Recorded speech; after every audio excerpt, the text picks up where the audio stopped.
my camera automatically shut down. Because I guess maybe I've got the I got it set too high definition. They a lot of times will shut them down after a few minutes. During the course of getting your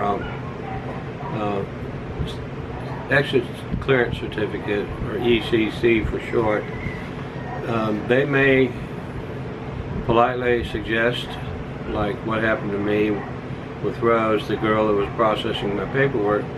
She suggested politely that Rose and I get married and I become a permanent resident and get my 13A visa. She says you'll save a lot of money. And I almost expected to hear that out of her, because there were a couple of other people in Cebu that I chatted with indiscriminately through Facebook, and I checked them out, checked out the kind of people they are, what they look like, and what they're doing.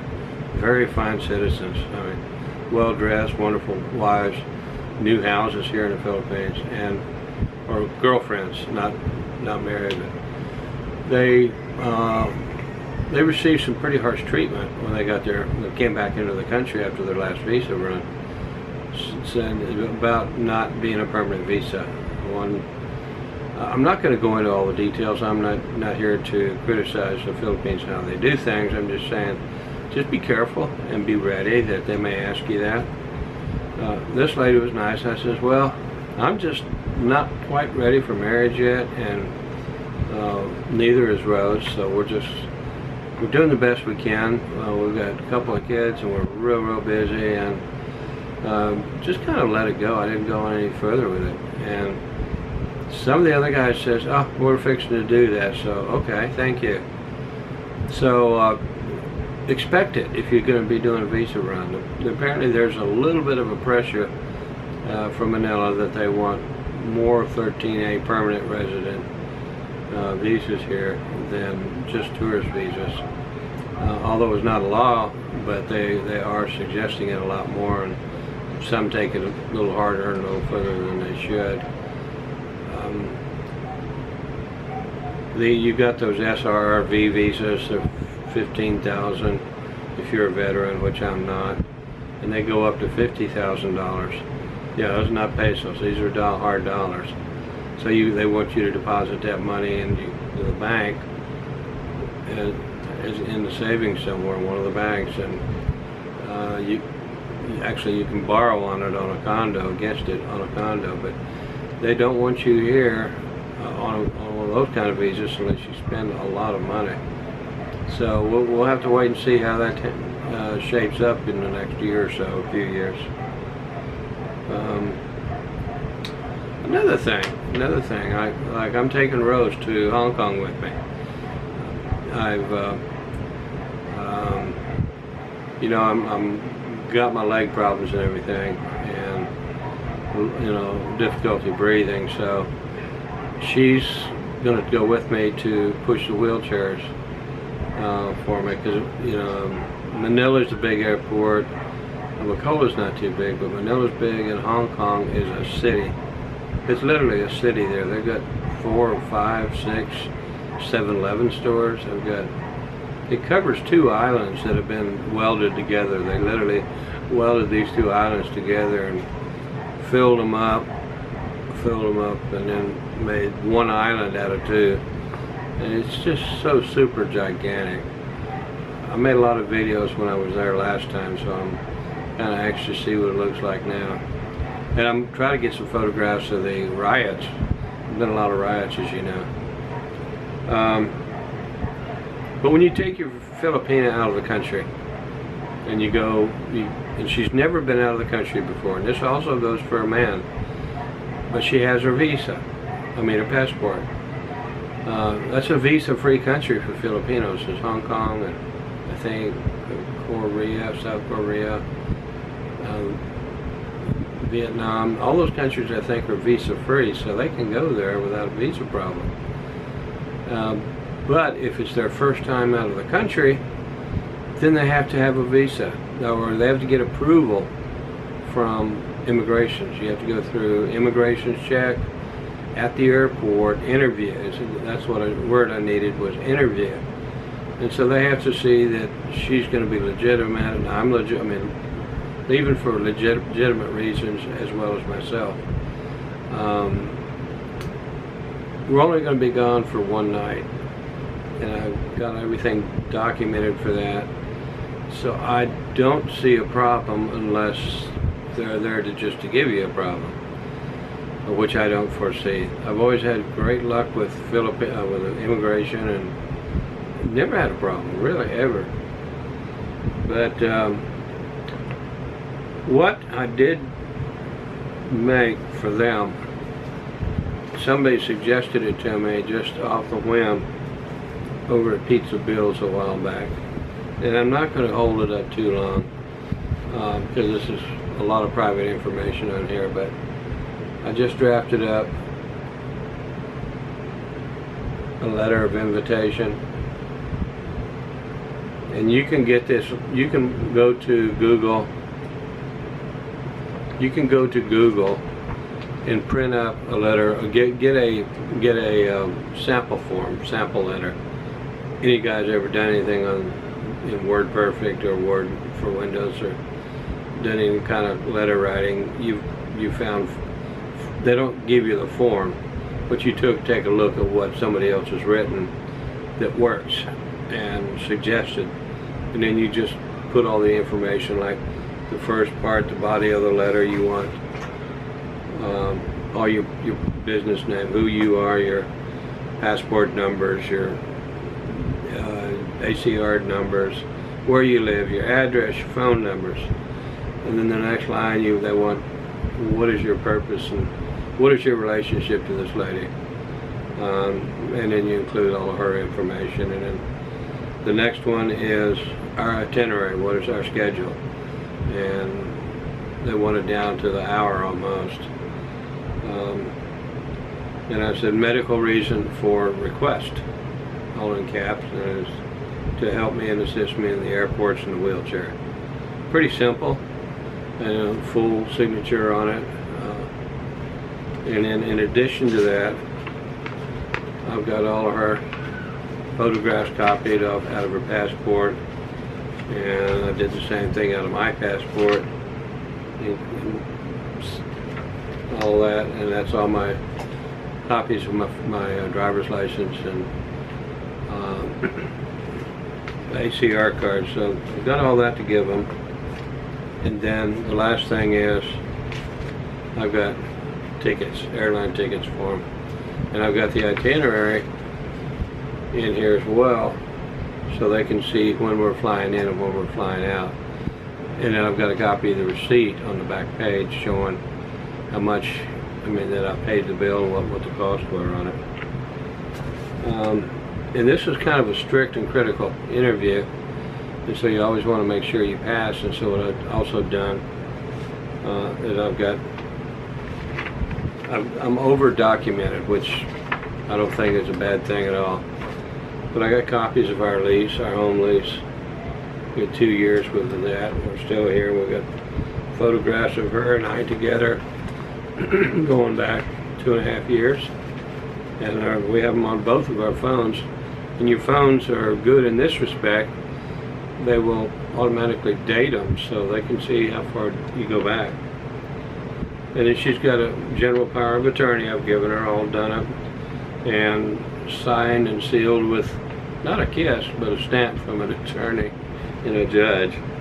And I got a copy of her husband's wedding, what do you call that, a marriage certificate. Then I got a copy of his death to show that he was done, that he died. And I'm not taking a married woman out of the country. And then I've got a pamphlet here of the medical mission that I used to be involved with, and that lets them know that I've been here for good reasons. So, and that's what they want to see.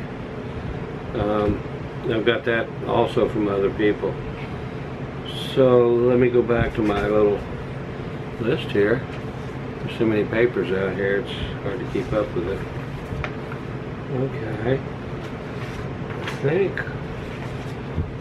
we have one more short. Well, that pretty much covered it. Yeah, the first trip leaving the country requires Bureau of Investigation, Bureau of Immigration interview. So that's part of the process. I was maybe going to try to go live, but it's 7:15 and I still haven't packed. We're not taking much. We're taking a backpack and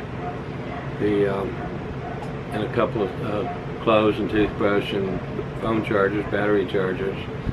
And we're going to leave tomorrow. We've got help here. We've got her families came over, and actually I got here a little while ago.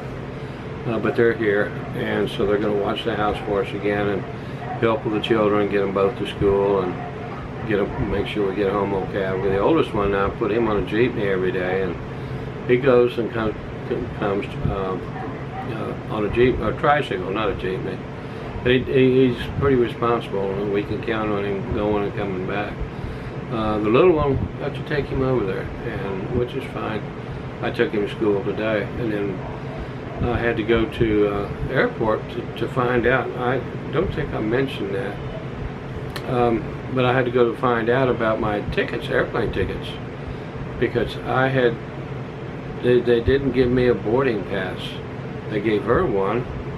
That's what I showed on there. This little boarding pass, and then all they do is they scroll that little squiggly thing and QRT or whatever it is. But they didn't send me one, and so I have to go to the check-in counter. I guess it's because of the wheelchair. They want to see how mobile I am and what I look like, you know, as far as healthy or whatever. So we went over there to get everything cleared up, and we've got one other thing I told you I was going to tell you at the end that could be a potential problem. And I'm going to grab the camera and show you what that is. I had a situation happen to me in Mexico. Years ago, I went down to Cabo San Lucas on a marlin trip. And my partners and I that were going to go down there, we were all geared up and ready for it. And I looked at the weather. Being a captain, I knew to check the weather. And I checked the weather, and it was almost hit by a Category 2 hurricane. And who wants to spend a week underground with a whole bunch of strangers in a hot, sweaty, whatever, waiting for a hurricane to blow over? So I called the guys and told them, no, we're not going, period, we're not going. We canceled the trip, went back 2 weeks later and caught a lot of billfish and marlin and sailfish and had a great trip. So I've been watching the weather close, and this is what we have now.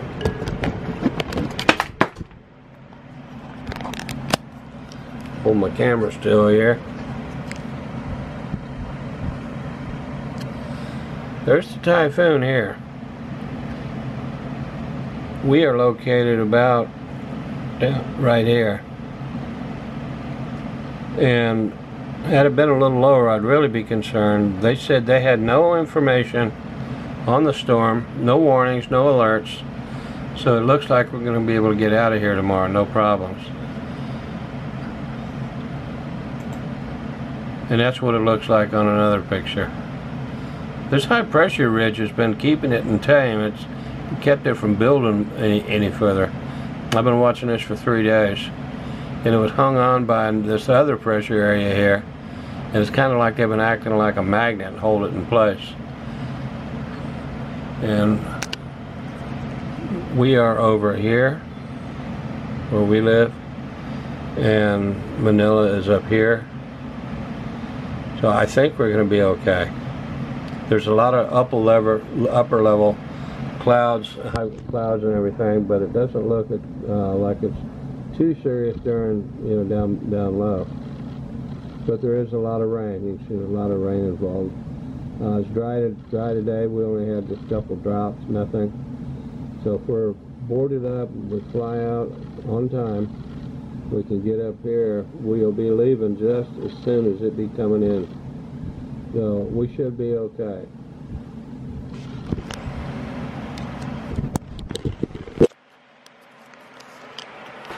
I want to thank you guys for watching my videos and following us along as we grow and get older and mature and